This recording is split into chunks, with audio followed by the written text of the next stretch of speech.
স্বাগতম জনাইছো YouTube channel অগ্নিৰ দৌকালৈ। বন্ধুসকল, অসমৰ ৰাষ্ট্ৰীয় উদ্যানৰ ওপৰত বিভিন্ন ধৰণৰ পৰীক্ষাবিলাকত প্ৰায় প্ৰশ্ন আহি থকা দেখা গৈছে। আৰু আজি এই ভিডিঅ'টিৰ জৰিয়তে অসমৰ সকলো ৰাষ্ট্ৰীয় উদ্যান আৰু অভয়াৰণ্যৰ বিষয়ে বিতংকৈ আলোচনা কৰাৰ লগতে কিছুমান প্ৰশ্ন উত্তৰৰ আলোচনা কৰিব ওলাইছো।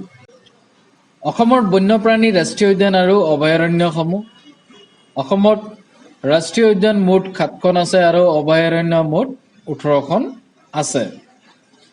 প্ৰথম ৰাষ্ট্ৰীয় উদ্যান কাজিৰঙা ৰাষ্ট্ৰীয় উদ্যান হয়। 1905 চনত কাজিৰঙাক সংৰক্ষিত বনাঞ্চল হিচাপে স্বীকৃতি দিয়া হৈছিল। 1974 চনৰ 11 ফেব্ৰুৱাৰী তাৰিখে কেন্দ্ৰীয় চৰকাৰে 430 বৰ্গ কিলোমিটাৰ মাটিৰে আগুৰা কাজিৰঙাক আনুষ্ঠানিকভাৱে ৰাষ্ট্ৰীয় উদ্যানৰ স্বীকৃতি দিয়ে।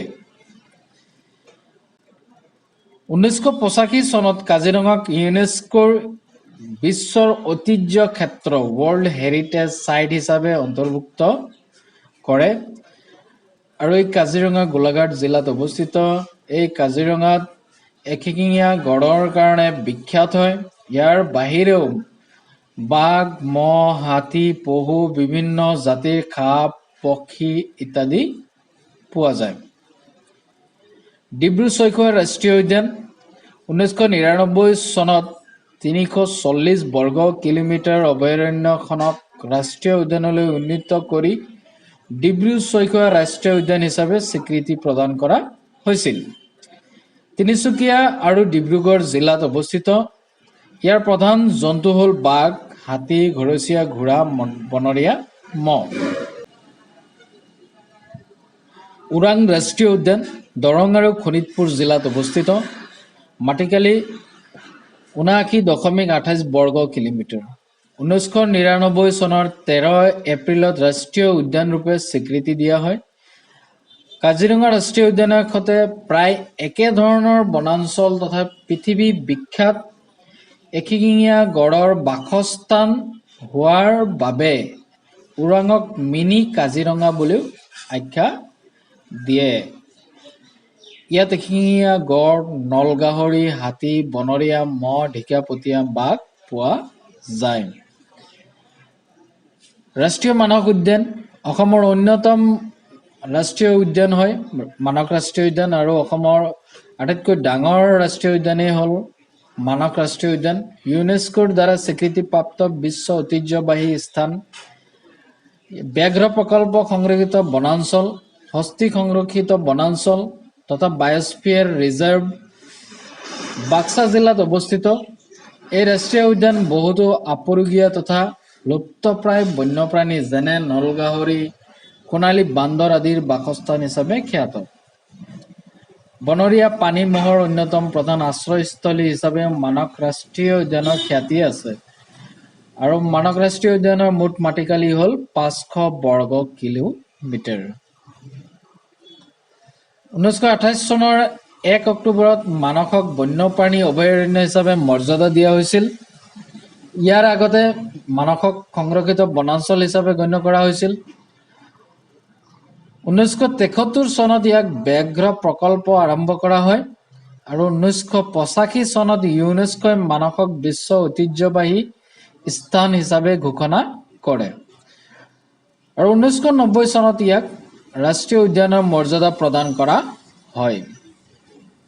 নামেৰী ৰাষ্ট্ৰীয় উদ্যান অসমৰ শোণিতপুৰ জিলাত হিমালয়ৰ পাদদেশত অৱস্থিত এখন ৰাষ্ট্ৰীয় উদ্যান।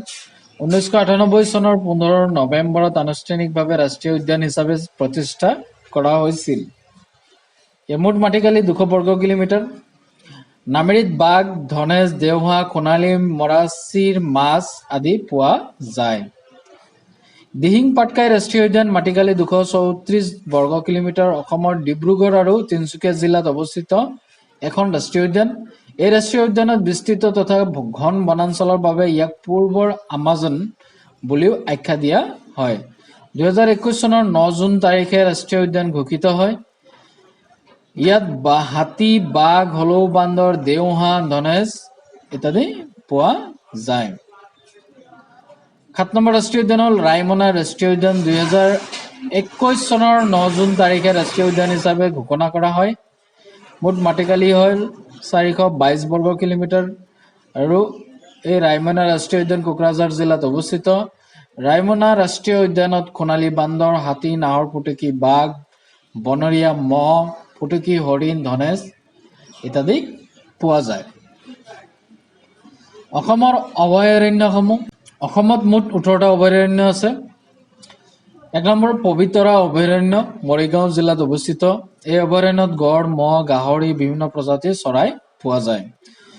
ভেৰজান বৰাজান পদুমণি অভয়াৰণ্য, এইটো তিনচুকীয়া ভেৰাজান বৰাজান পদুমণি অভয়াৰণ্য অৱস্থিত আৰু ইয়াত বান্দৰ, নাহৰ ফুটুকী, বাঘ, দুপীয়া বান্দৰ ইত্যাদি পোৱা যায়। পানীদিহিং অভয়াৰণ্য শিৱসাগৰ জিলাত অৱস্থিত। ইয়াত হাতী, পৰিভ্ৰমী চৰাই ইত্যাদি পোৱা যায়।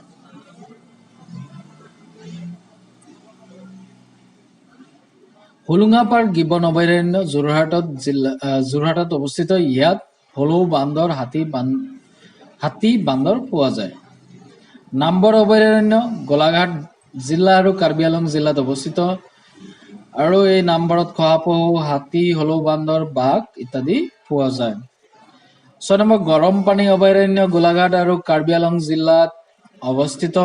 ইয়াত হাতী, অৰ্কিড, গৰম পানীৰ পোৱা যায়। নামবৰ দৈগ্ৰুং অভয়াৰণ্য গোলাঘাট জিলাত অৱস্থিত। ইয়াত খৰপহু, হলৌ, হাতী, বান্দৰ ইত্যাদি পোৱা যায়। 8 নম্বৰ পূৰ্ব কাৰ্বি আংলং অভয়াৰণ্য কাৰ্বি আংলং জিলাত অৱস্থিত। ইয়াত খৰপহু, হাতী, হলৌ বান্দৰ, বাঘ পোৱা যায়। সোণাই ৰূপাই অভয়াৰণ্য শোণিতপুৰ জিলাত অৱস্থিত। ইয়াত খৰপহু, হাতী, দেওহাঁহ, বাঘ ইত্যাদি পোৱা যায়। বৰনদী অভয়াৰণ্য বাক্সা আৰু ওদালগুৰি জিলাত অৱস্থিত। ইয়াত নল গাহৰি, বনৰৌ, হাতী, কেটলা পহু পোৱা যায়। চক্ৰশিলা অভয়াৰণ্য ধুবুৰী জিলাত অৱস্থিত আৰু চক্ৰশিলাত সোণালী বান্দৰ, খড়, হৰিণা পোৱা যায়। আমচুং অভয়াৰণ্য কামৰূপ মহানগৰ জিলাত অৱস্থিত আৰু আমচুঙত হাতী, খড়, হলৌ বান্দৰ, নল গাহৰি, নাহৰ ফুটুকী, বাঘ পোৱা যায়। লাওখোৱা অভয়াৰণ্য নগাঁও জিলাত অৱস্থিত। লাওখোৱাত হাতী, বাঘ, বনৰীয়া মহ পোৱা যায়। বুঢ়াচাপৰি অভয়াৰণ্য শোণিতপুৰ জিলাত অৱস্থিত আৰু এই বুঢ়াচাপৰিত হাতী, বাঘ, বনৰীয়া মহ পোৱা যায়। মাৰাতলাংৰি অভয়াৰণ্য কাৰ্বি আংলং জিলাত অৱস্থিত। ইয়াত নাহৰ ফুটুকী, বাঘ, হাতী, হলৌ বান্দৰ, জহামল, সুগ্ৰী পহু, খৰপহু পোৱা যায়। বৰাইল অভয়াৰণ্য ডিমা হাছাও জিলাত অৱস্থিত আৰু বৰাইলত ভালুক, হলৌ বান্দৰ, অৰ্কিড পোৱা যায়। 17 নম্বৰ বৰদৈবাম বিলমুখ লখিমপুৰ জিলাত অৱস্থিত। ইয়াত পৰিভ্ৰমী চৰাই, স্থানীয় জলচৰ চৰাই পোৱা যায়। 18 নম্বৰ দীপৰ বিল কামৰূপ মহানগৰ জিলাত অৱস্থিত। ইয়াত পৰিভ্ৰমী চৰাই, হাতী পোৱা যায়। এইখিনি আছিলে অসমৰ অভয়াৰণ্যসমূহ। পক্ষী উদ্যান বাৰ্ড চেঞ্চুৰী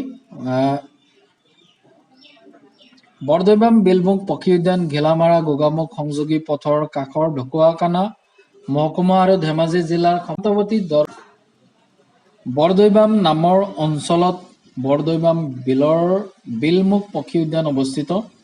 এই উদ্যানত বহুতো স্থানীয় পক্ষীৰ সমাগম ঘটাৰ লগতে বসন্তকালত বিশ্বৰ বিভিন্ন অঞ্চলৰ পৰা বিভিন্ন পক্ষীৰ আগমন ঘটে।